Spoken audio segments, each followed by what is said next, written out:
Hi guys, welcome back. మరో లెక్చర్కి స్వాగతం. ఇది ఈ సిరీస్లో 4th లెక్చర్. ఆల్రెడీ క్రిందటి లెక్చర్లో అంటే థర్డ్ లెక్చర్లో మనం proof of general binomial theorem చూసాం. అంటే బైనామియల్ థియరంలో ఇండెక్స్ న్యాచురల్ నెంబర్ అయి ఉన్నప్పుడు, తర్వాత ఇండెక్స్ రేషనల్ నెంబర్ అయి ఉన్నప్పుడు, పాజిటివ్ అయినప్పుడు, నెగిటివ్ అయినప్పుడు అన్నింటికి ప్రూఫ్ మనం క్రిందటి లెక్చర్లో చూసాం. మీరు ఒకవేళ లాస్ట్ లెక్చర్ ఫాలో అవ్వకపోతే అది ఖచ్చితంగా చూడండి. నేను లింక్ డిస్క్రిప్షన్లో ఉంచుతాను. సో చూసిన తర్వాత మీరు దీంతో కంటిన్యూ చేద్దాం. సో ఇప్పుడు ఈ లెక్చర్లో నేను ఏం చెప్పబోతున్నానంటే, బైనామియల్ థియరం ఫర్ రేషనల్ ఇండెక్స్లో రకరకాల కేస్ తీసుకున్నప్పుడు ఆ ఎక్స్పాన్షన్ ఎలా ఉంటుంది, దానికి సంబంధించిన కొన్ని ప్రాబ్లమ్స్ అది ఈ లెక్చర్లో మనం డిస్కస్ చేయబోతున్నాం. సో మీరు చూసినట్టయితే 1+x హోల్ పవర్ n కదా. ఇప్పుడు n పాజిటివ్ ఇంటిజర్స్ ఆల్రెడీ మనం థియరీ పార్ట్ చూసేసాం. క్వశ్చన్స్ కూడా కొన్ని బేసిక్ క్వశ్చన్స్ సాల్వ్ చేసాం. సో ఇప్పుడు n p/qకి వచ్చినప్పుడు దీనిలో n p/q అయినా ఉండొచ్చు, n నెగిటివ్ ఇంటిజర్ అయినా ఉండొచ్చు. పాజిటివ్ ఇంటిజర్ తప్ప మిగతా కేసులన్నీ కన్సిడర్ చేసుకుంటున్నాం మనం.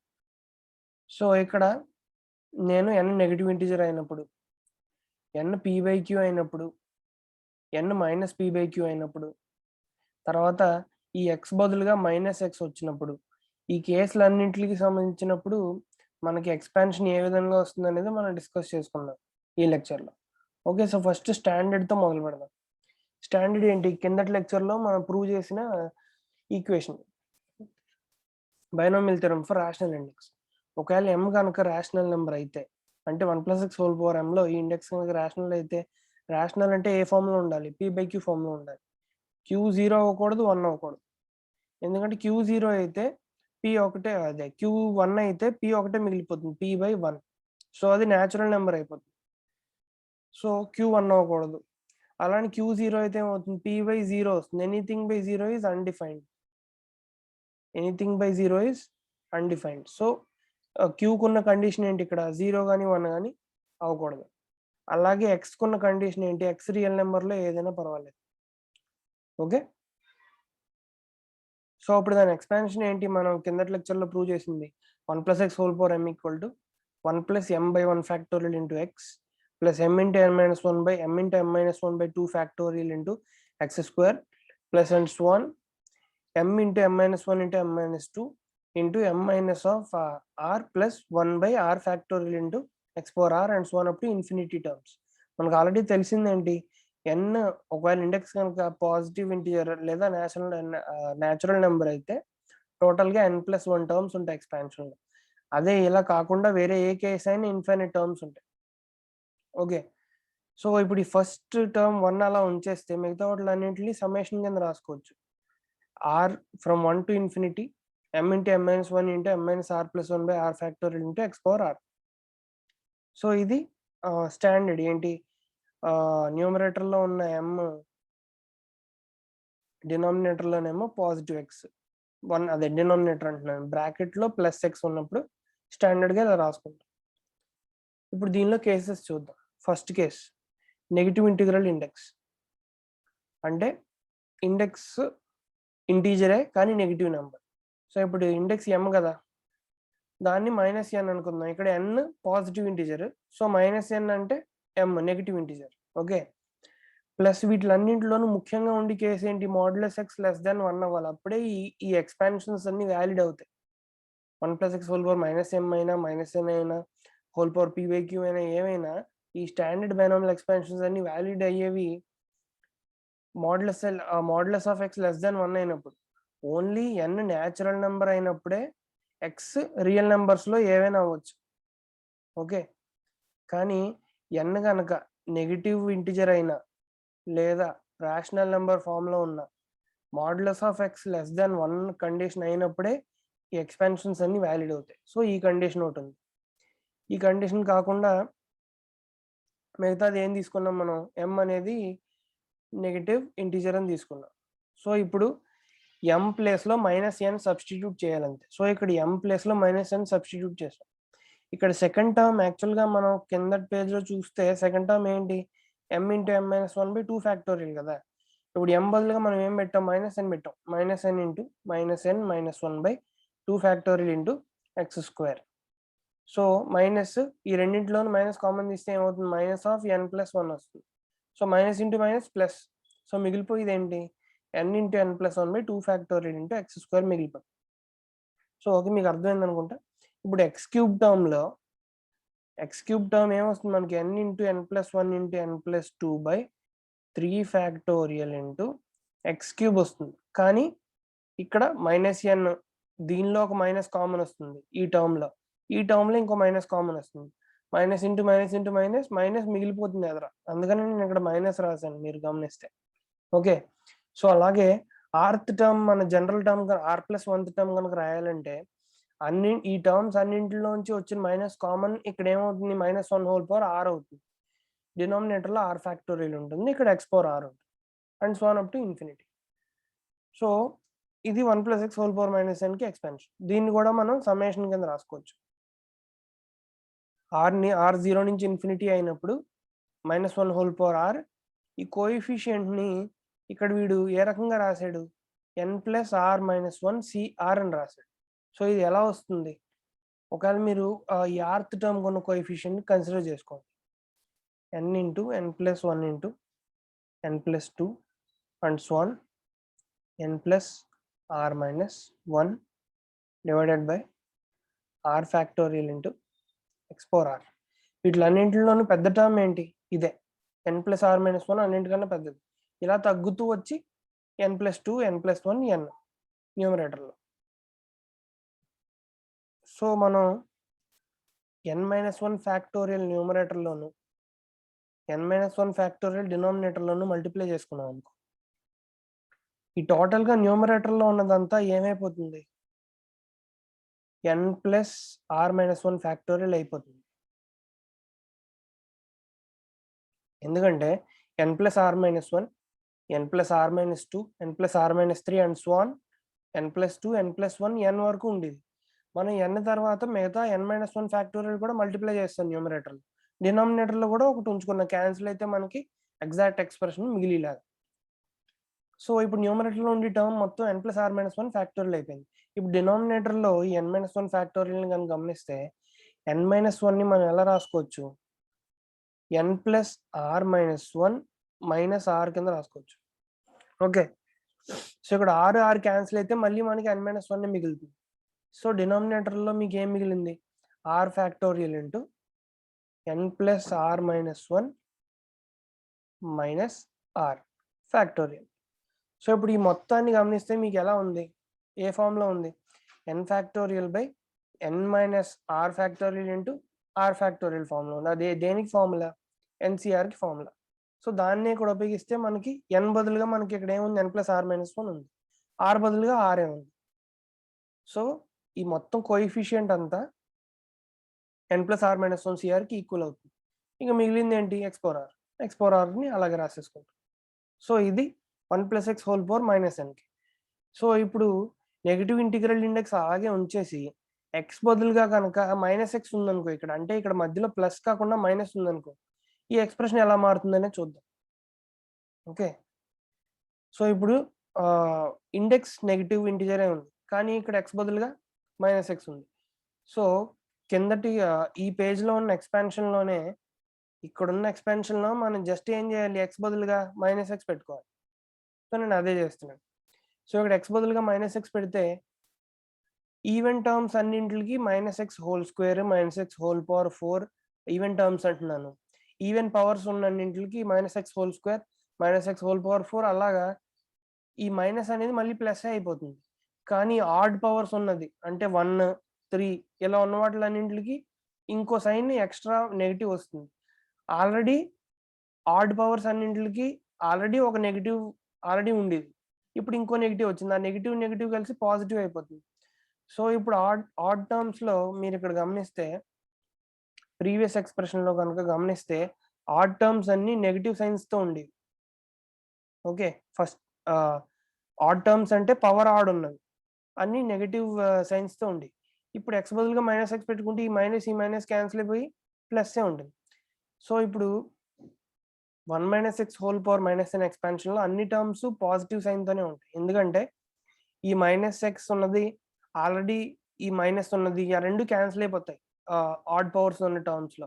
ఇక్కడ కూడా -1 హోల్ పవర్ ఆర్ ఇంటూ ఈ మైనస్ ఎక్స్ హోల్ పవర్ ఆర్ని ఎలా రాసుకోవచ్చు, -1 whole power r into x power r కింద రాసుకోవచ్చు కదా.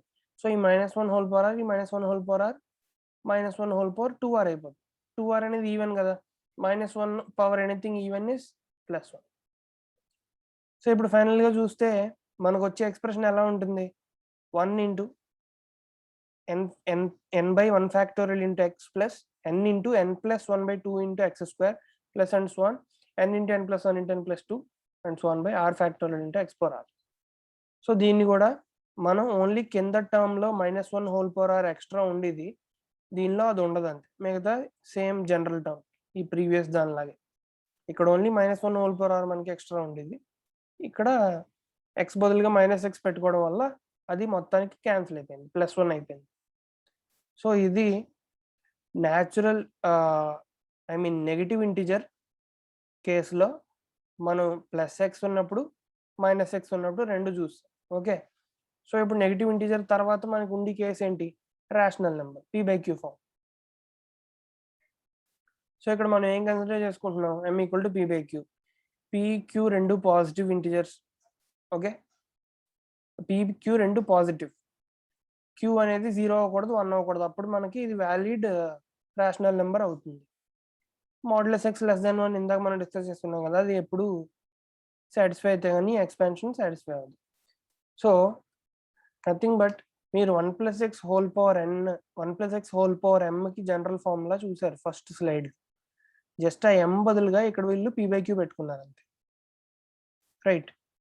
p/q పెట్టుకున్న తర్వాత ఈ క్యూని ఎక్స్కి డినామినేటర్లోకి పంపించేసుకున్నారు ప్రతి టర్మ్లోను. సో ఇక్కడ ఎల్సిఎం తీసుకుంటే ఏమైంది, p - q/q కదా. సో p - q p న్యూమరేటర్లో మిగిలిపోతాయి, q డినామినేటర్లోనే q² అయిపోయి x/q హోల్ స్క్వేర్ అయిపోయి అండ్ సో ఆన్ ప్రతి టర్మ్లోనూ అంతే. ఇప్పుడు నథింగ్ బట్ ఇక్కడ x బదులుగా -x పెట్టుకుంటే మనకి ఏమొచ్చేస్తుంది, 1 - x హోల్ పవర్ p/q వచ్చేస్తుంది. సో x బదులుగా -x పెట్టుకున్నాం అనుకోండి, ఇక్కడ పవర్ 1 3 5 7 ఉన్న టర్మ్స్ అన్నీ ఏమైపోతాయి, నెగిటివ్ అయిపోతాయి. పవర్ 2 4 6 8 ఇలాగ ఈవెన్ పవర్స్ ఉన్నవన్నీ ఏమవుతాయి, అన్చేంజ్డ్గా అలాగే పాజిటివ్తో ఉండిపోతాయి. పైన ఈ కోఎఫిషియంట్స్ మాత్రం ఎలా ఉన్నావో అలాగే ఉంటాయి, ఎందుకంటే x బదులుగా -x పెట్టుకుంటున్నాం, వీటిల్లో ఏం చేంజ్ రాదు. ఓకే, సో అలాగా ఈ ఎక్స్ప్రెషన్ కూడా మనం రాసుకోవచ్చు, right. Next 1 + x whole power -p/q.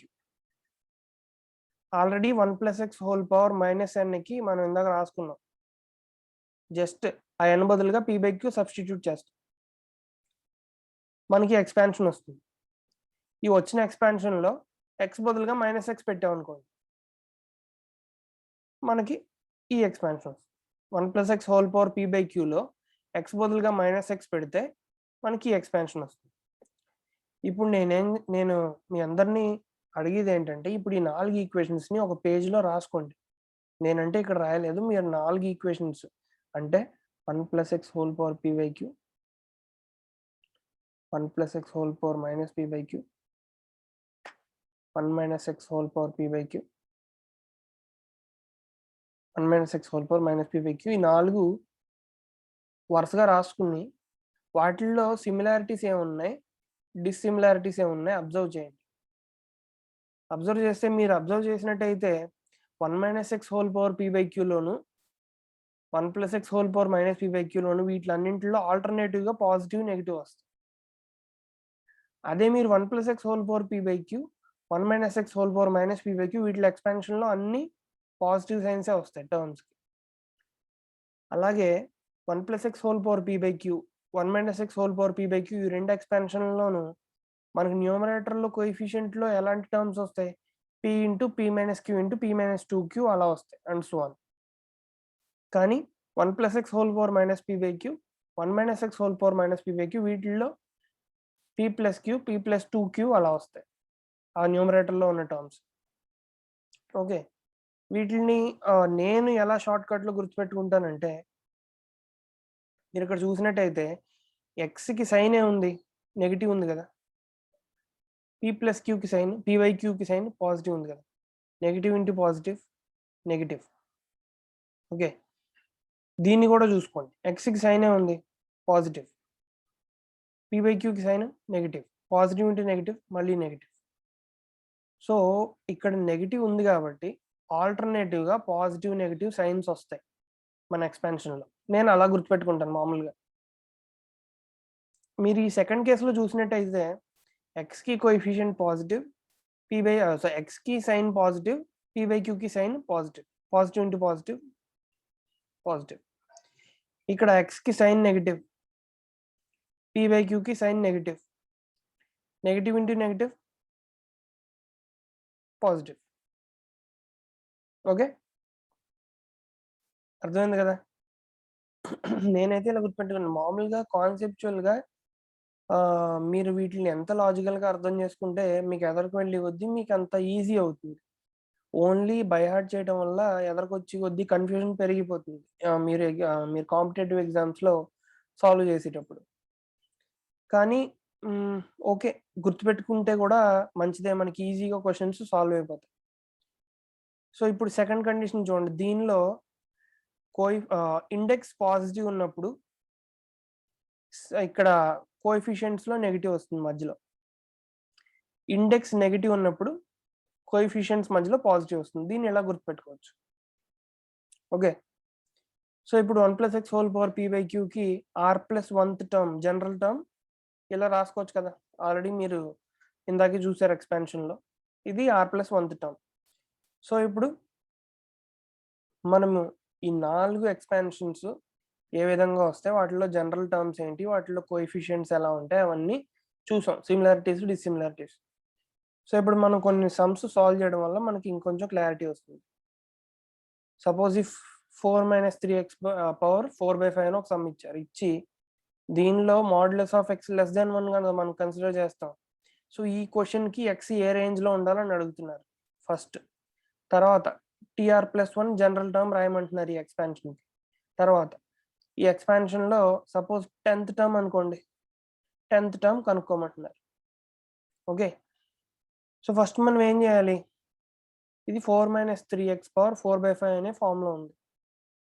కానీ మనకి యాక్చువల్గా మనం దీన్ని ఏ ఫామ్లోకి తీసుకురావాలి, 1++or-x² p/q ఫామ్లోకి తీసుకురావాలంటే స్టాండర్డ్ ఫామ్లోకి తీసుకురావాలి. సో ఇప్పుడు అలా తీసుకురావాలంటే దీన్ని మనం ఏం చేయాలి, దీనిలోంచి 4ని కనుక మనం బయటికి కామన్ తీసేస్తే 4/4/5 ఇంటూ 1 - 3x/4 పవర్ 4/5. ఇప్పుడు కొంతసేపు ఈ 4/4/5ని పక్కన ఉంచేస్తే 1 - 3x పవర్ 4/5 మనకి ఏ ఫామ్లో ఉంది, 1 - x² p/q ఫామ్లో ఉంది. కరెక్ట్. దీన్ని ఎక్స్పాండ్ చేసుకుంటే మనకి మనం ఇక్కడ ఇచ్చిన పారామీటర్స్ అన్ని కనుక్కోవచ్చు. సో మీరు tr+1 కనుక రాసుకోవాలంటే, సారీ ఫస్ట్ ఎక్స్ రేంజ్ కదా. సో ఇక్కడ ఎక్స్ బదులుగా ఏముంది, -3/4 ఉంది, right. So modulus of x less than 1 అవ్వాలి, కానీ ఇక్కడ ఎక్స్ బదులుగా ఏముంది, -3/4 ఉంది. So -3x/4 is less than 1.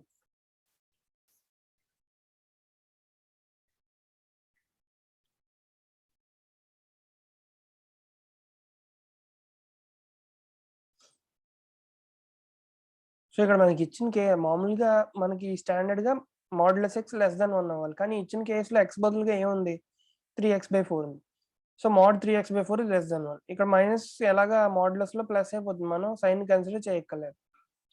So mod x is less than or equal less than 4/3 అంటే x వాల్యూ -4/3కి +4/3కి మధ్యలో ఉన్నప్పుడే ఈ ఇన్ఫినిట్ ఎక్స్పాన్షన్ వ్యాలిడ్ అవుతుంది. సో ఫస్ట్ రిక్వైర్మెంట్ అయిపోయింది. So tr+1 కనుక్కోవాలంటే p/q into p/q -1 into p/q -2 into and so on p/q -r+1 divided by r factorial into x బదులుగా ఇక్కడ ఏముంది, -3x/4 whole power r.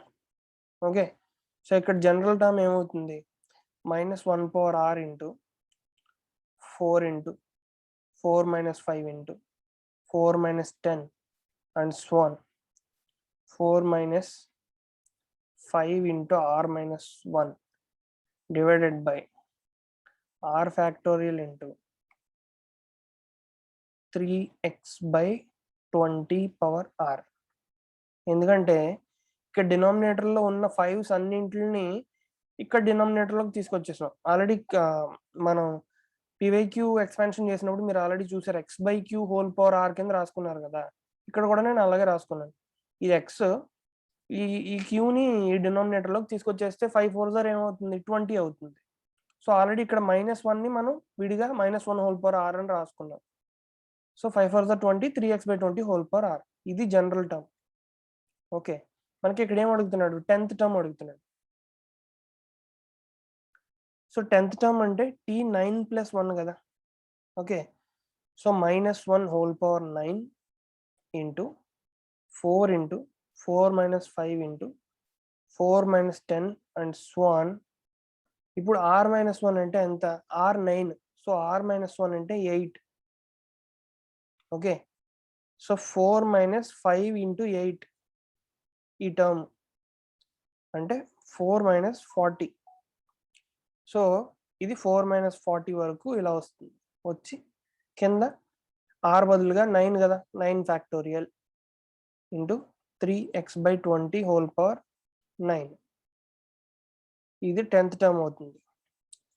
Okay, so దీన్ని మీరు solve చేసుకుంటే మీకు t10 వస్తుంది. సో ఈ విధంగా ఫస్ట్ క్వశ్చన్ సాల్వ్ చేసాం. మనం ఏం చేసాం, మోడ్ ఎక్స్ రేంజ్ కనుక్కున్నాం, జనరల్ టర్మ్ రాసాం, 10th టర్మ్ కూడా రాసాం. సో బిగినింగ్ నుంచే అడుగుతారు, ఎందుకంటే ఇది ఇన్ఫైనైట్ సిరీస్ కదా. మీరు already n belongs to natural number అయినప్పుడు third term from the beginning, third term from the ending ఇలా అడిగేవారు. కానీ ఇక్కడ ఎండింగ్ నుంచి అడిగే అవకాశం ఉండదు. nth టర్మ్ అన్నారంటే ఖచ్చితంగా స్టార్టింగ్ నుంచే అవ్వాలి, ఎందుకంటే దీనిలో ఇన్ఫైనైట్ టర్మ్స్ ఉంటాయి. ఎండింగ్ నుంచి అడిగే అవకాశం లేదు. So next problem, 1 + x by 2 whole power -5. So first 3 terms అడుగుతున్నాడు. సో ఆబ్వియస్గా ఫస్ట్ టర్మ్ ఏంటి, 1 ఉంటుంది కదా. సో ఇది ఏ ఫామ్ లో ఉంది, 1. ఓకే, సో దీనికి సెకండ్ టర్మ్ ఏమవుతుంది, -n/1 ఫ్యాక్టోరియల్ ఇంటూ x అవుతుంది. థర్డ్ టర్మ్ ఏమవుతుంది, -n into -n-1/2 factorial into x² అవుతుంది. ఫస్ట్ టర్మ్ ఏమో 1 అవుతుంది. ఇక్కడ ఇచ్చిన క్వశ్చన్లో n value 5. So -5/1 factorial into x బదులుగా ఏముంది, x/2 ఉంది. ఓకే, -5 ఇంటూ -5 - 1/2 ఫ్యాక్టోరియల్ అంటే x బదులుగా ఏముంది, x/2 ఉంది, x/2 whole square. So first term 1, second term -5x/2, third term ఏంటి, -5 ఇంటూ -6 అంటే +30, +30/2 ఇంటూ x²/4, 15. సో 3 టర్మ్స్ ఏమవుతాయి, 1, -5/2, 15/4 x². సో దీన్ని ఇలా సాల్వ్ చేయొచ్చు.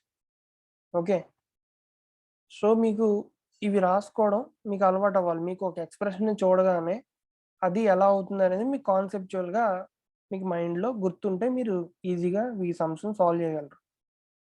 నెక్స్ట్, ఇది one of the important model సమ్స్లో, సమ్ ఆఫ్ ఇన్ఫైనైట్ సిరీసెస్. ఇది ఎక్కువగా ఎంసెట్లో జేఈఈ మెయిన్స్లో బైనామియల్ థియరమ్ నుంచి ఈ మోడల్స్లో కూడా చాలాసార్లు క్వశ్చన్స్ అడుగుతూ ఉంటాడు. సో ఇప్పుడు మీరు దీన్ని అబ్జర్వ్ చేస్తే 2 × 1/6 కింద రాసుకోవచ్చా. ఇక్కడ కింద 2 × 5 ఈ 3ని 3 × 1 కింద రాసుకోవచ్చు, 6ని 3 × 2 కింద రాసుకోవచ్చు. సో ఈ 1ని 2ని ఇక్కడ ఉంచేసి ఈ 2 3ని కనుక ఈ బ్రాకెట్లోకి పంపించేసాం అనుకో, మనకి ఇక్కడ ఏం మిగులుతుంది, 1/6 హోల్ స్క్వేర్ అయిపోతుంది కదా. అది ఈ 2 3లు ఈ బ్రాకెట్లోకి వస్తే 2 × 3 6 హోల్ స్క్వేర్ ఉంటుంది పైన. సేమ్ 2 × 5 × 8/1 × 2 × 3 1/6 హోల్ క్యూబ్ కింద రాసుకోవచ్చు కదా దీన్ని, ఎందుకంటే ఇది 3 × 1, ఇది 3 × 2, 3 × 3. సో ఈ 3 3ని బ్రాకెట్లోకి పంపించేసి 1 ఇంటూ 2 ఇంటూ 3ని ఇక్కడ ఉంచేసాం అనుకోండి డినామినేటర్లో, ఇలా రాసుకోవచ్చు కదా, plus and so on up to infinity terms ఉంది. సో ఇప్పుడు మీరు ఒకవేళ కనుక దీన్ని చూసినట్టయితే ఇది ఏ ఫామ్లో ఉంది, 1 plus p into x by queue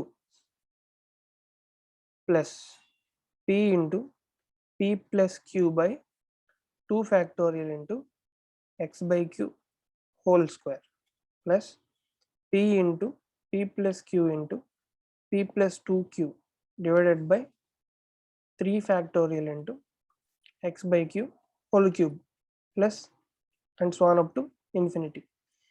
మీరు ఈ ఎక్స్పాన్షన్ కంపేర్ చేసుకుని చూడండి.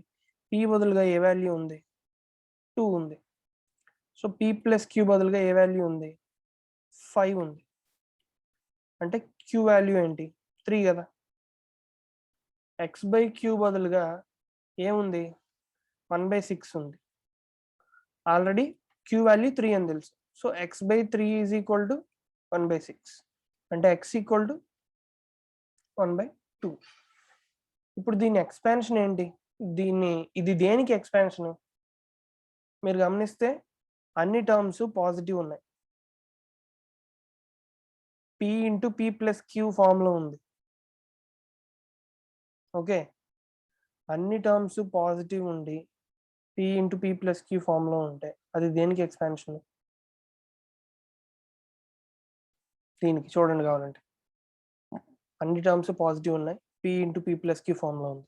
సో దేనికి expansion, 1 - x whole power minus p by క్యూకి expansion. Okay, 1 - x whole power minus p by క్యూకి ఎక్స్పాన్షన్. సో ఇక్కడ x వాల్యూ ఎంత, 1/2. 1 - 1/2 whole power minus of p అంటే 2, q అంటే 3. సో 1/2 హోల్ పవర్ మైనస్ 2/3 అంటే నథింగ్ బట్ 2 పవర్ 2/3, అంతే కదా. So 1 పైకి వెళ్ళితే ఈ సైన్ రివర్స్ అవుతుంది కదా, 2 పవర్ 2/3 అంటే క్యూబ్ రూట్ ఆఫ్ 4. ఇది ఈ ఇన్ఫైనైట్ సిరీస్కి ఆన్సర్. ఓకే, సో ఈ మోడల్లోనే ఇంకొక క్వశ్చన్ సాల్వ్ చేద్దాం. ఇక్కడ కొంచెం మారింది, ఎందుకంటే ఇన్ఫైనైట్ సిరీస్ కింద ఉంది కానీ మనకి ఇక్కడ 1 కానీ సెకండ్ టర్మ్ కానీ లేదు, డైరెక్ట్గా థర్డ్ టర్మ్ నుంచి మొదలైంది. కావాలంటే చూసుకోండి. సో ఎస్ ఎలా మొదలైంది, 3 into 5/5 into 10 plus 3 into 5 into 7/5 into 10 into 15 plus 3 into 5 into 7 into 9/5 into 10 into 15 into 20 plus and so on up to infinity. Okay, మీరు దీన్ని క్రిందటి క్వశ్చన్ లాగే 1 ఇంటూ 2 రాసుకుని 1/5 హోల్ స్క్వేర్ కింద రాసుకోవచ్చు కదా. అలాగే ఈ సెకండ్ టర్మ్ని 3 ఇంటూ 5 ఇంటూ 7/5ని 5 ఇంటూ 1 కింద రాసుకోవచ్చు, 10ని 5 ఇంటూ 2 కింద, 15ని 5 ఇంటూ 3 కింద రాసుకోవచ్చు. సో 1 ఇంటూ 2 ఇంటూ 3 డినామినేటర్లో మిగిలి 1/5 హోల్ క్యూబ్ అవుతుంది. Okay, next 3 into 5 into 7 into 9 divided by 1 into 2 into 3 into 4 1/5 whole power 4 అవుతుంది, and so on up to infinity. So ఇక్కడ మనకి ఏ terms missing, first term second term missing. అది left side right side కూడా మనం add చేసుకుంటే 1 plus 3/1 ఇంటూ 1/5 plus S, ఇది left hand side. Right hand side ఏంటి, 1 ప్లస్ 3/1 ఇంటూ 1/5 plus 3 into 5/1 into 2 into 1/5 whole square plus 3 into 5 into 7/1 into 2 into 3 into 1/5 whole cube plus and so on up to infinity కదా. ఇప్పుడు ఇక్కడ కూడా చూసుకున్నట్టయితే మీకు కిందటి క్వశ్చన్ లాగే వచ్చింది, అన్ని టర్మ్స్ పాజిటివ్ ఉన్నాయి. న్యూమరేటర్లో కూడా p into p plus q ఫామ్లో ఉంది. ఇక్కడ p వాల్యూ ఎంత, 3. ఇక్కడ నుంచి చూస్తే p వాల్యూ 3 అని తెలిసింది. p ప్లస్ క్యూ ఎంత వచ్చింది, 5. అంటే q వాల్యూ ఎంత, 2. ఓకే, x బై క్యూ బదులుగా ఏముంది, 1/5 ఉంది. అంటే x వాల్యూ ఎంత, 2/5. సో ఇప్పుడు ఈ టోటల్ ఎక్స్పాన్షన్ దేనికి ఈక్వేట్ అవుతుంది? 1 minus x whole power minus p by క్యూకి ఈక్వేట్ అవుతుంది, correct? So 1 minus 2 by 5 whole power minus 3 by 5 దానికి ఈక్వేట్ అవుతుంది. So 1 plus 3 by 5 plus s equal to 3 by 5 whole power minus 3 by 5. Okay, ఇది nothing but ఏంటి? 5 by 3 whole power 3 by 5. That is ఏమవుతుంది? 5th root of Q value 2 కదా, sorry minus 3 by 2 minus 3 by 2, ఇక్కడ కూడా 3 by 2. So ఇక్కడ ఏమొస్తుంది? 5 root 5 by 3 root 3 వస్తుంది, అంతేనా? దీన్ని సాల్వ్ చేస్తే అంటే ఇప్పుడు ఎస్ వాల్యూ ఏమవుతుంది? 5 root 5 by 3 root 3 minus 1 minus 3 by 5. ఇక్కడ లెఫ్ట్ హ్యాండ్ సైడ్లో ఉన్నవి రెండింటిని రైట్ హ్యాండ్ సైడ్కి తీసుకొచ్చేస్తే ఎస్ ఒకటి మిగులుతుంది కదా లెఫ్ట్ హ్యాండ్ సైడ్లో. ఇదంతా ఇది మొత్తం మైనస్ 8 by 5 కదా. So 5 root 5 by 3 root 3 minus 8 by 5, ఇది దీనికి ఆన్సర్ ఈ ఇన్ఫైనైట్ ఎక్స్పాన్షన్కి. ఓకే, సో ఇప్పటి వరకు 1 plus x whole power p by క్యూకి అన్ని కేసులకి మనం ఎక్స్పాన్షన్ చూసాం, వాటిల్లో ఉన్న బేసిక్ ప్రాబ్లమ్స్ చూసాం. సో నెక్స్ట్ క్లాస్లో ఇంకొన్ని ఎంసెట్ జేఈ మెయిన్స్కి సంబంధించిన ఎంసెట్ జేఈకి సంబంధించిన ఇంకొన్ని ఇంపార్టెంట్ మోడల్స్ నెక్స్ట్ దానిలో బైనామియల్ థియరమ్ ఫర్ రేషనల్ ఇండెక్స్కి సాల్వ్ చేద్దాం. దాని తర్వాత అప్రాక్సిమేషన్స్ యూజింగ్ బైనామియల్ థియరమ్, అది next topic. So hope you like this lecture. ఒకవేళ నచ్చితే ఖచ్చితంగా షేర్ చేసి సబ్స్క్రైబ్ చేయండి, అది నాకు చాలా హెల్ప్ఫుల్ అవుతుంది. So thank you.